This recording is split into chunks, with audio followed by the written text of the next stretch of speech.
I want you to imagine two cities.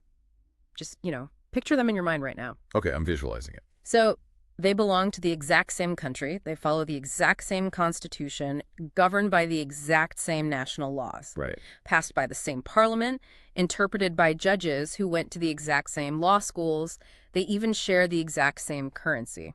So mathematically, they are on a totally even playing field. Exactly. And on top of that, the national government pumps billions, I mean, literally billions of dollars in subsidies and infrastructure funds into the poorer of the two cities, just to, help them catch up. Wow. Okay. But here is the slap in the face.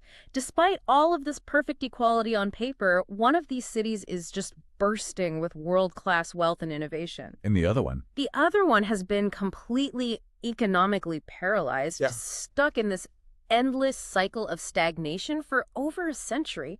How is that even mathematically possible? I mean, it completely breaks the fundamental equation we are all taught in modern political science, honestly. Right. For decades, the entire international development community has operated on this very confident, almost arrogant premise: if you get the rules right, the wealth will just naturally follow. Because institutions dictate destiny. That's the classic line. Exactly. But the scenario you just described, it isn't a hypothetical thought experiment. That is the actual reality of modern Europe. And that is the exact core of our deep dive today.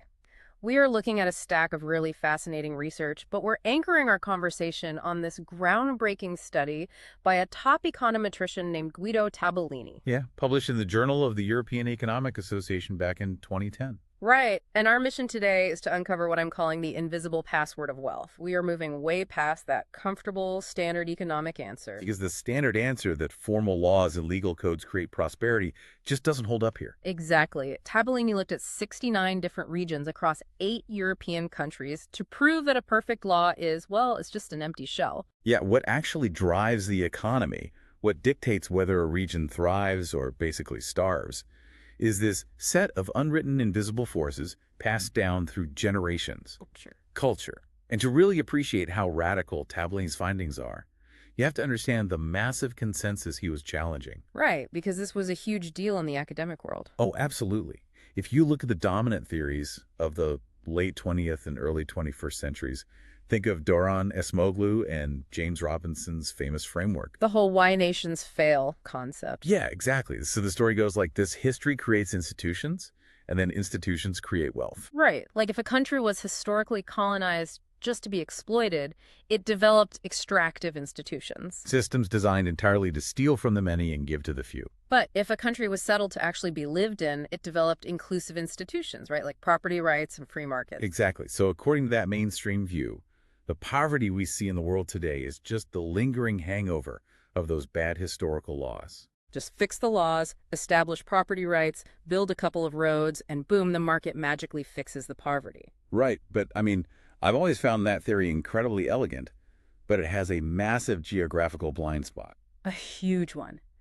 Acemoglu's theory works beautifully when you compare, say, North America to South America. Sure.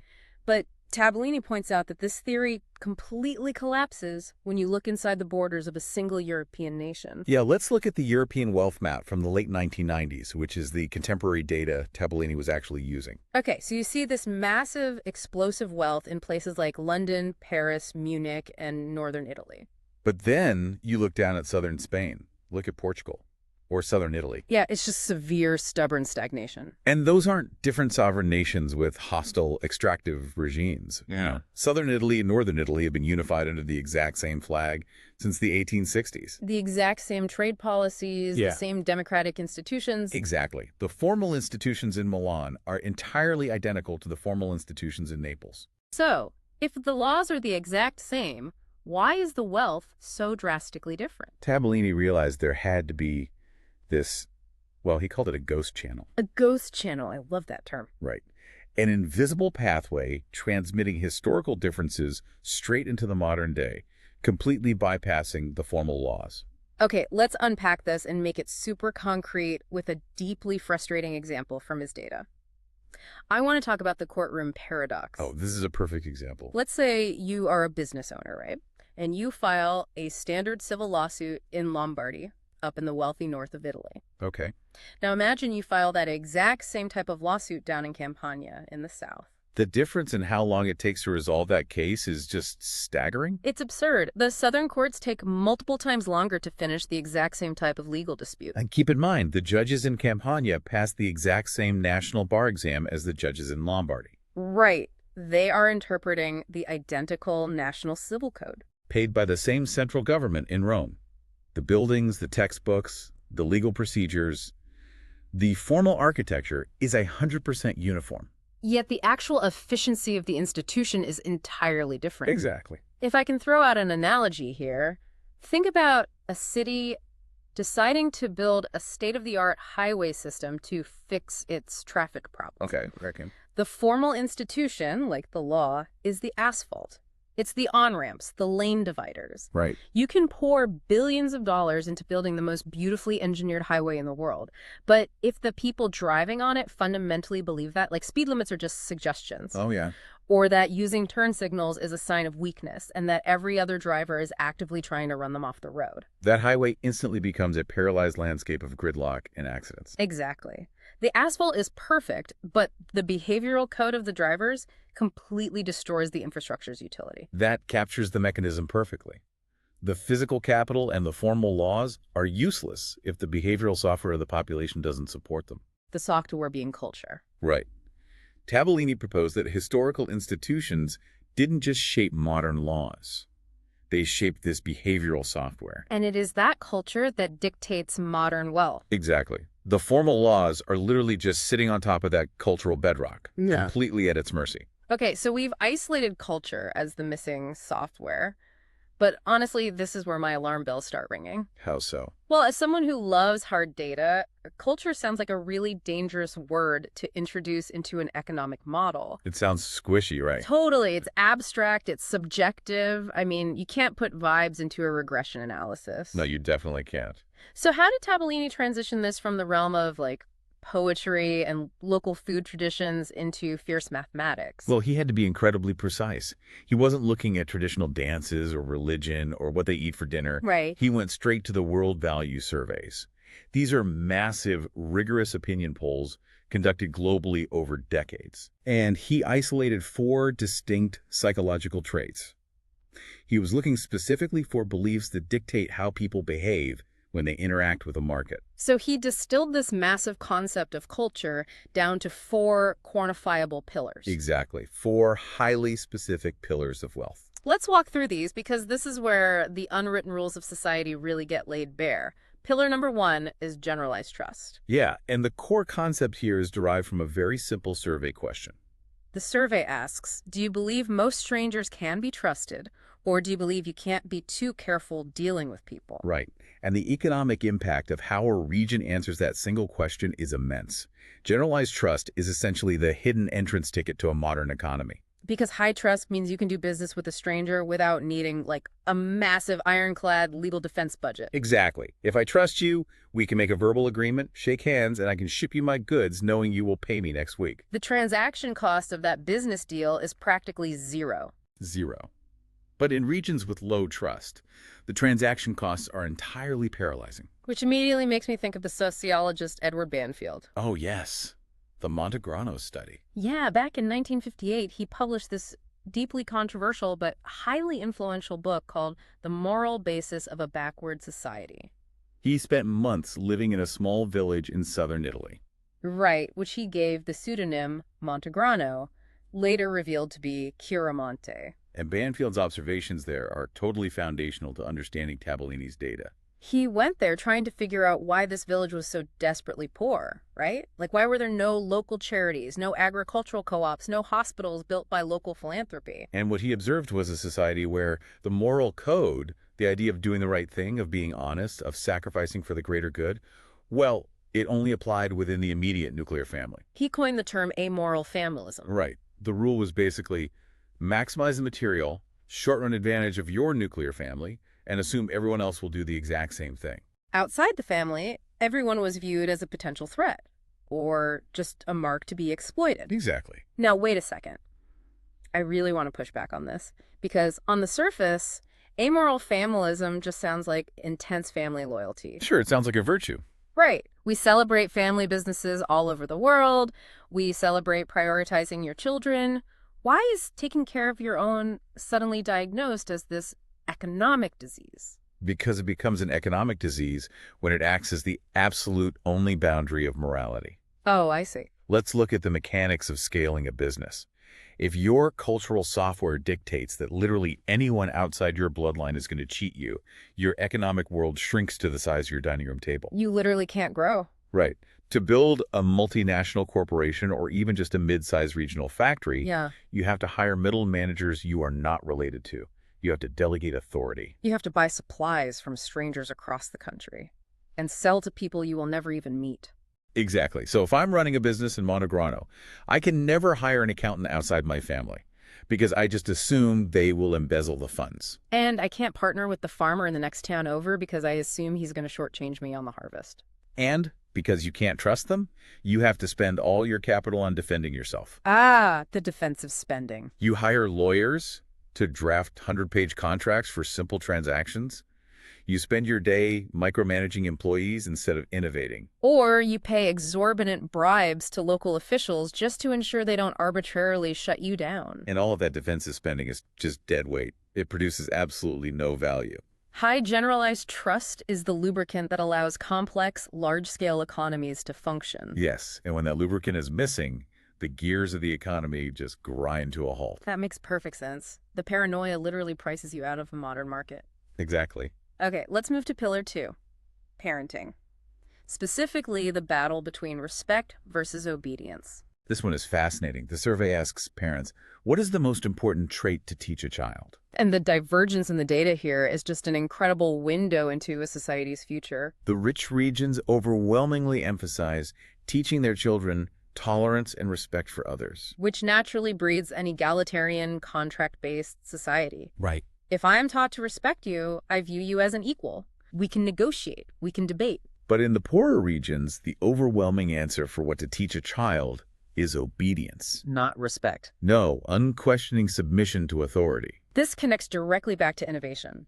If your primary virtue is obedience, whether that's to the father, the priest, the local politician, or the boss, you are building a completely rigid, hierarchical society. Right. And how does an economy grow? Yeah. It grows because someone looks at the way things are currently done and says, that's inefficient. I can build a better way. But if you are programmed from childhood only to obey the existing hierarchy, you never challenge the status quo. You don't start a disruptive business because disrupting the market literally means disobeying the established players. It kills entrepreneurial autonomy before the child even enters the workforce. Exactly. And that naturally brings us to pillars 3 and 4, which are deeply intertwined. Self-control and fatalism. Which measures a population's internal versus external locus of control. Do you feel you control your own life, or is your life dictated by fate, luck, and the powerful elites? If a whole region fundamentally believes that their destiny is totally out of their hands, that the game is rigged, that success is just a matter of who you know, or pure dumb luck, they become entirely passive. Why wouldn't they? Exactly. I can see how that destroys the incentive structure of a society. Why bother saving your money if you believe the corrupt government is just going to inflate it away or seize it? Why invest in a new storefront if the local mafia is going to demand a cut of your profits? Why study for an engineering degree if you believe the good jobs are only ever handed out to the nephews of the local mayor? Fatalism is a completely rational response to a historically broken environment. Right. They aren't crazy for thinking that. No, not at all. But once it becomes ingrained in the culture, it creates a self-fulfilling prophecy of poverty. And this exposes the tragic irony of modern economic policy, doesn't it? Oh, absolutely. A national government in Rome or Madrid can pour millions of dollars in relief funds, infrastructure grants, and business subsidies into one of these fatalistic regions. But the money won't trigger any real economic vitality. Because the local people won't use that money to take entrepreneurial risks. They fundamentally don't believe their actions can change their outcomes. So the money just gets absorbed by the existing corrupt hierarchies or wasted on short-term consumption. Exactly. So Tabellini takes these 4 pillars, trust, respect, self-control, and the lack of obedience and fatalism, and he crunches them into a single mathematical culture index. And when he overlays this culture index onto the map of Europe, The results are almost eerie. The spatial correlation is just incredible. The map of European wealth from 1995 to 2000 is practically a carbon copy of this cultural map. The regions with high trust and high self-control, Germany, the UK, northern Italy, the Nordic countries are the wealthy ones. And the regions with low trust, high obedience, and high fatalism, southern Italy, parts of Spain, Portugal, are the poor ones. You can literally trace the fault lines of GDP along the fault lines of these psychological traits. It's a perfect match. Okay, but this is where I have to step in and play the absolute cynic. Go for it. Let me challenge the very premise of this map. We see the map overlap perfectly. The wealthy people are also the trusting, tolerant people. Right. But this looks like the ultimate chicken or egg trap. How do we know the culture caused the wealth? Let's be honest, what if being rich just buys you the luxury of being nice? Ah, yes. The classic problem of reverse causality. Right. If my bank account is full, if I live in a safe, affluent neighborhood in Munich with great schools and clean streets, of course I'm going to tell a surveyor that I trust strangers. Of course I feel like I'm in control of my life because I have a massive financial safety net. But if I'm struggling to feed my family in a crumbling neighborhood with high crime, I'm going to be suspicious and fatalistic. It'd have to be. So did being trusting make them rich? Or did the money just make them relaxed and tolerant? What you are describing is what econometricians call the endogeneity trap. Endogeneity. Yes. It is the absolute hardest problem to solve in this kind of research. You can't just show two things are correlated. You have to prove the direction of the arrow. So how do you prove it? To prove that culture actually caused the wealth, Tabellini had to find a way to break that feedback loop.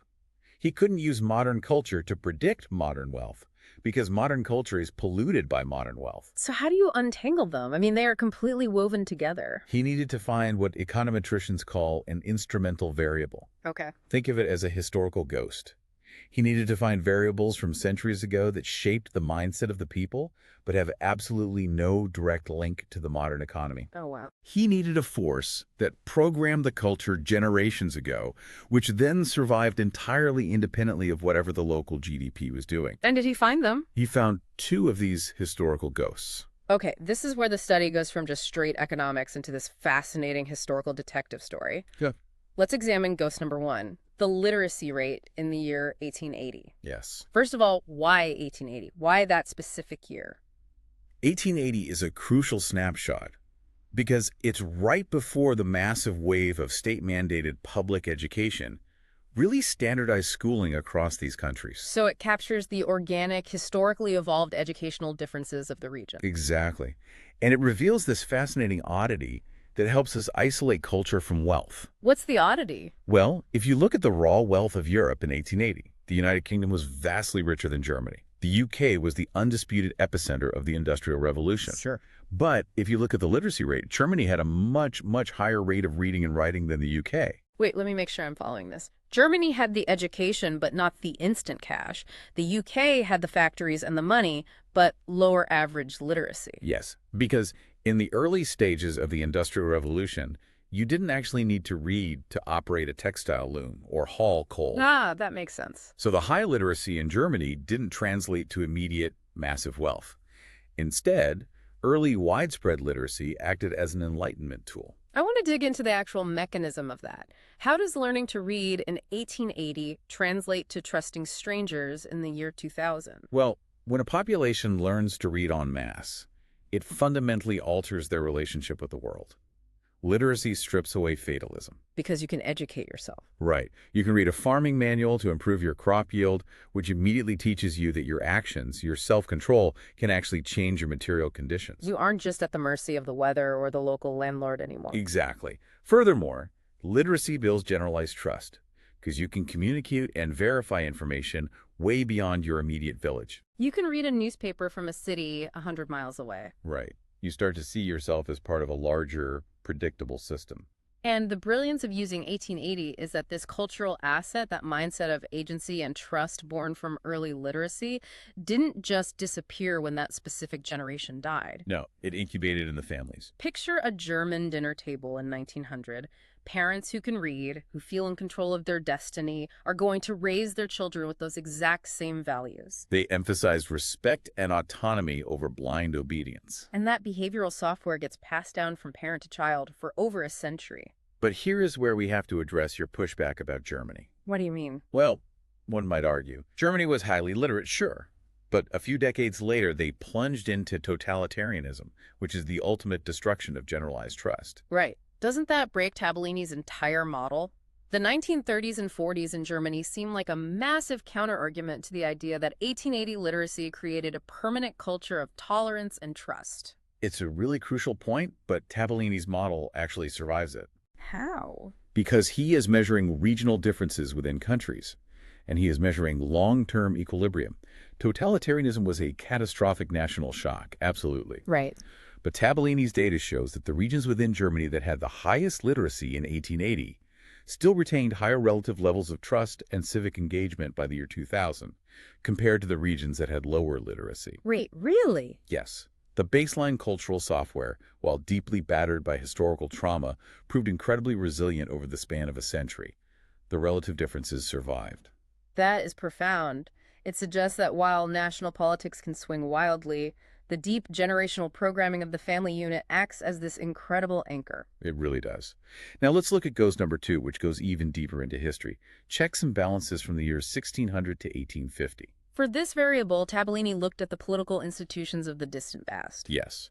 He analyzed how much absolute, unchecked power the local monarch or executive ruler had across different regions over a 250-year period. Was the executive power constrained by early parliaments? By a constitution, by a council of nobles, or by the rule of law? Exactly. Or was the power completely arbitrary and despotic? So we are basically comparing the Spanish viceroys in Naples to the merchant republics of northern Italy. Spot on.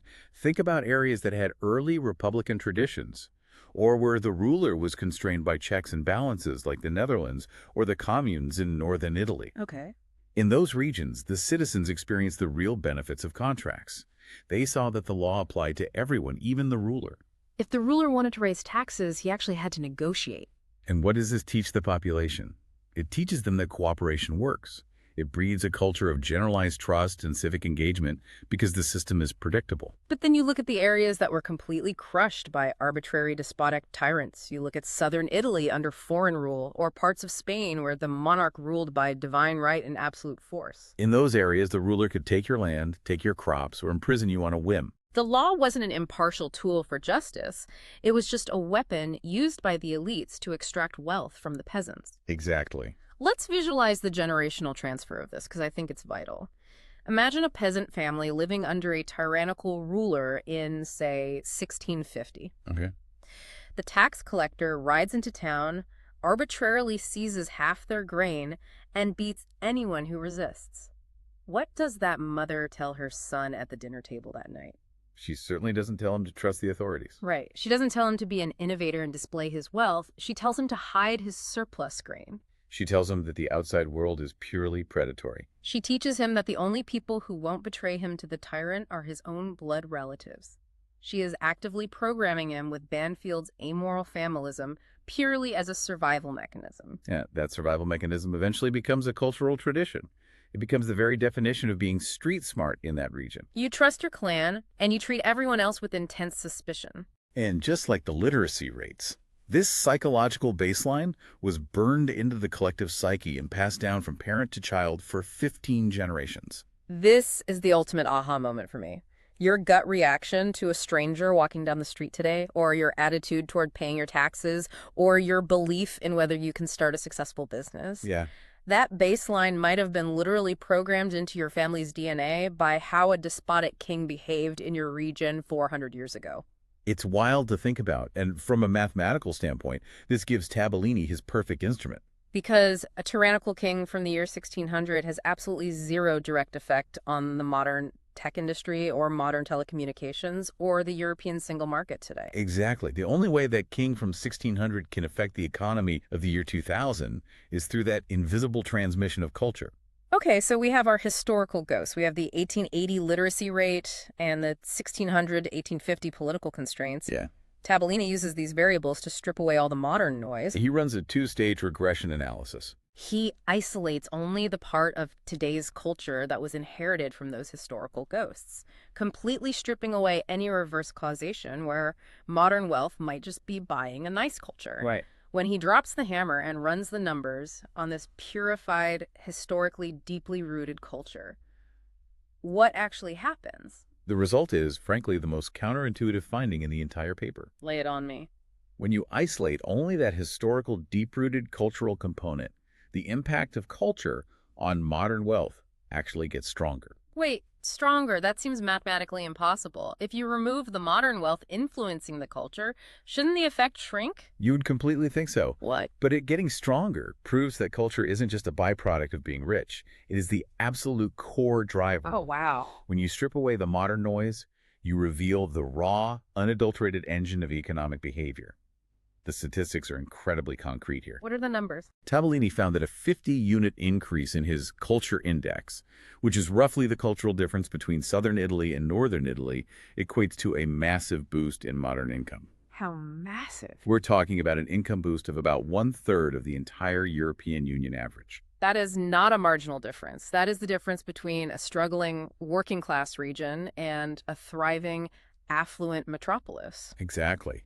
Culture isn't an accessory to the economy. It's not the icing on the cake.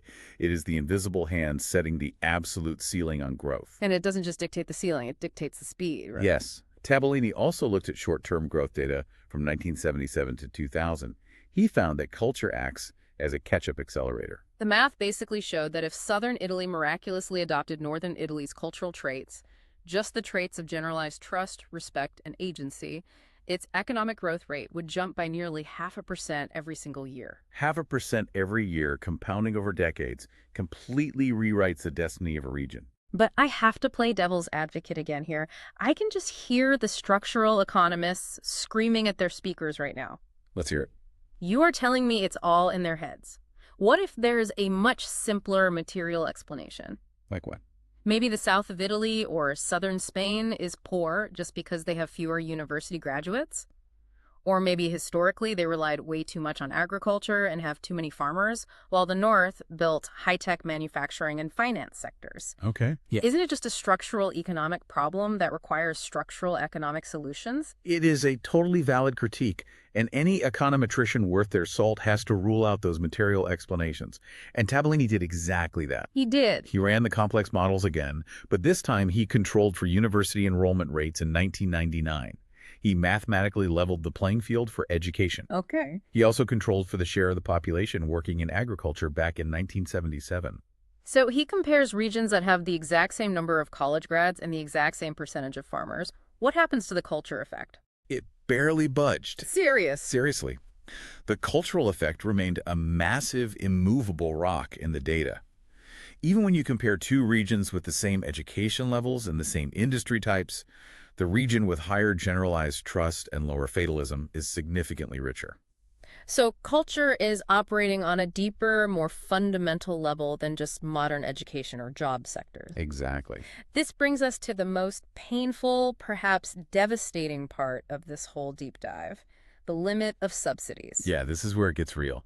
Because if culture is the root, it means the way we've been trying to fix poverty for the last 80 years is fundamentally flawed. Oh, absolutely. Since World War II, national governments and the European Union have spent astronomical sums of money, hundreds of billions of dollars, trying to fix poor regions. Look at Italy's Cassa per il Mezzogiorno, the massive state fund created in the 1950s to industrialize the South. They built massive highways. They built huge industrial ports, sometimes called cathedrals in the desert because they were so ridiculously out of place. They dumped physical capital into these areas. So why didn't it work? Tabellini's data answers this brutally.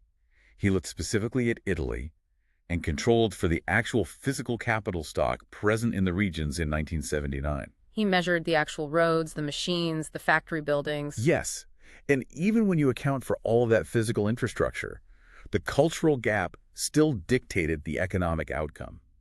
The capital could not erase the cultural deficit. So the billions of dollars didn't matter. The money mattered, but it couldn't overcome the behavioral software. Let's go back to your highway analogy. Okay. Pumping billions of dollars of physical capital into a region that lacks the cultural soil of generalized trust and self-reliance is exactly like building a state-of-the-art 10-lane highway in a city where there are no traffic lights and everyone believes the other drivers are actively trying to run them off the road. The infrastructure just facilitates faster collisions. Exactly. The physical capital, the subsidies, they just lead to inefficient, corrupt resource allocation. Why? Mechanically. Right. Why? Because the informal rules of the society, the amoral familism, the suspicion, the fatalism, cannot support modern efficient capitalism.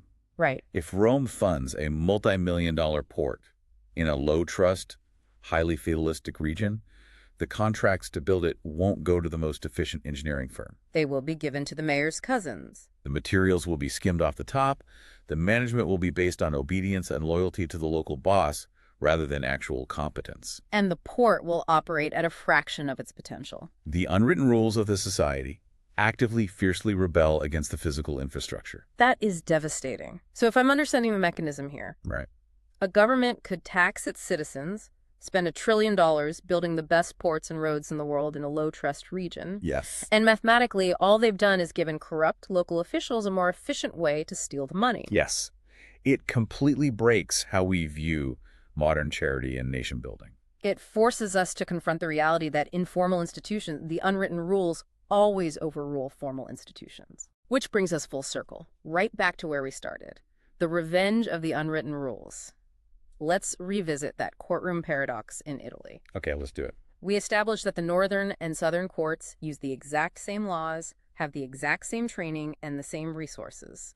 But the South is excruciatingly slow. Right. Why, mechanically, did the data show they were so slow? Tabellini did a really fascinating sub-analysis on this. He put judicial efficiency and his culture index into the exact same mathematical equation to predict wealth. Yeah.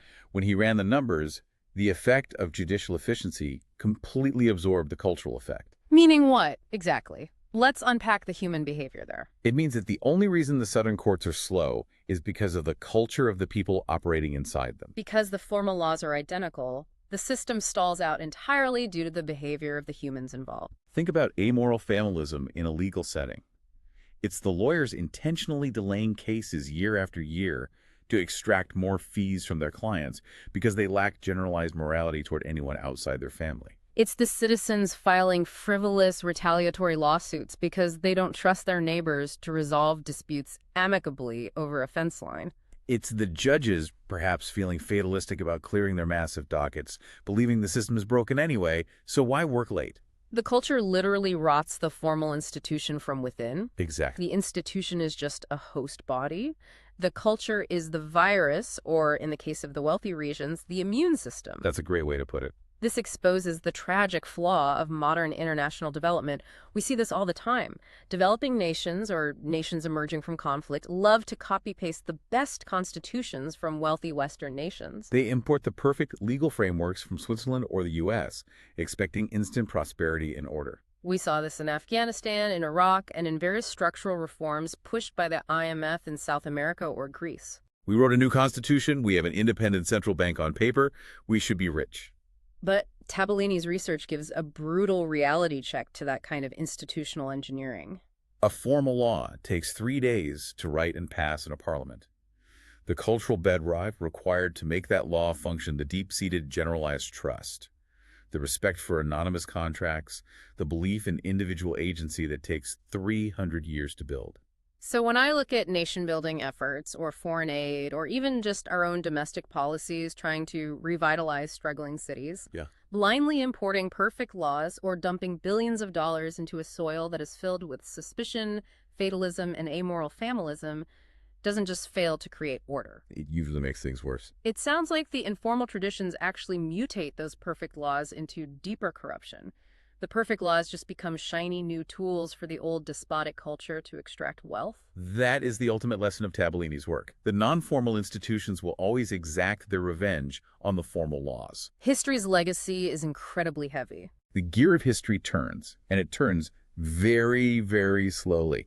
Now, this doesn't mean culture cannot change. It absolutely can. But it takes generations of consistent, positive reinforcement. Usually through sustained education, transparent governance, and proving to people day after day that trust and effort are actually rewarded. However, If modern societies ignore these unwritten rules and only focus on the surface level, just passing new laws, changing tax codes, or cutting ribbons on new bridges, they are completely doomed to fail. You cannot legislate a mindset. You cannot legislate a mindset. That is a heavy, profound truth.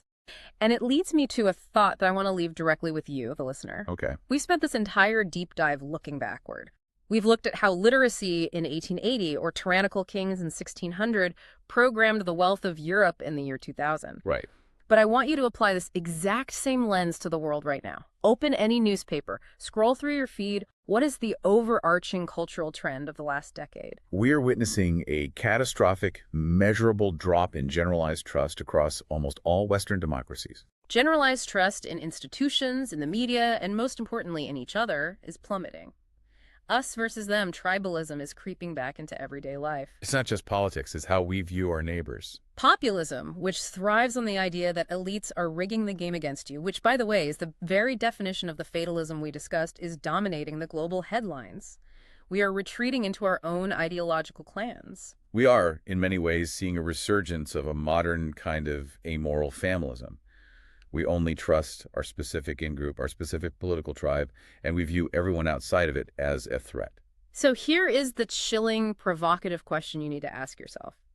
If our ancestors' schools and their despotic politicians program the ceiling of our wealth today, are we currently spinning the gears of history backward? That's the real fear. By allowing distrust, hyperpartisanship, and fatalism to fester in our societies today, we aren't just making the internet a miserable place. Are we personally right now condemning our great-great-grandchildren to a historic cycle of poverty and stagnation? Are we writing the cultural software that will crash their economy in the year 2150? It is a terrifying proposition, but according to the data Tabellini has laid out, it is a very real possibility. The unwritten rules we are adopting today will become the invisible cages of tomorrow. I couldn't agree more. So tomorrow morning, when you go to your workplace, when you interact with your community, or even when you are just deciding how to explain a frustrating problem to your children at the dinner table, don't just look at the rules on paper. Observe the unwritten rule. Observe the software you are actively running and passing down. Because while a broken physical infrastructure might show up clearly in an audit, the true health of a society and its future wealth is entirely invisible. Until next time, keep diving deep.